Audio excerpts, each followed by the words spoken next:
አንቺ ማነሽ ለሰዎች የምትኖሪው? ከፈለጉ ለምን አራት እግራቸውን እስከ ጥፍራቸው አይበሉ? ስለ ሰው አይመለከትሽም። እሺ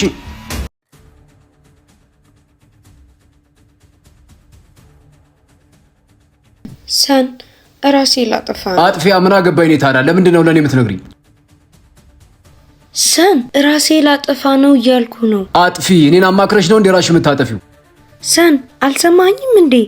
ራሴ ላጠፋ ነው እያልኩ ነው እኮ አልገባህም? ራስሽን ስታጠፊ ወደ እኔ ነው እንዴ የምትመጪው? ወይስ ንስሐ አባትሽ ነኝ? ራስሽን ማጥፋት ከፈለግሽ አጥፊ። ሰን ምን እያረክ ነው? ይሄ ካንተ አይጠበቅ። ከይ እንደማለትና እንደመረጋጋት ራስሽን አጥፊ ትላታለህ?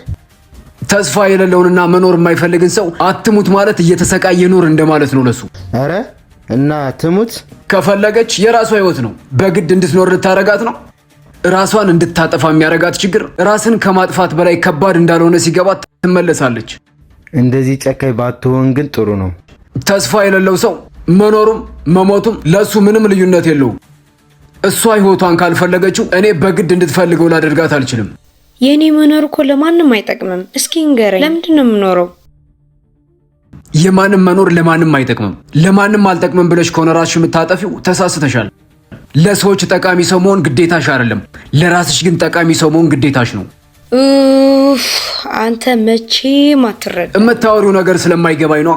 መኖርሽን ስትሞች ብቻ ለሚያስታውሱሽ ሰዎች ካልኖርኩ ራሴን አጠፋለሁ እያልሽ ይህም በምን ሂሳብ ነው የምረዳሽ? አንቺ ማነሽ ለሰዎች የምትኖሪው? ከፈለጉ ለምን አራት እግራቸውን እስከ ጥፍራቸው አይበሉ? ስለ ሰው አይመለከትሽም። እሺ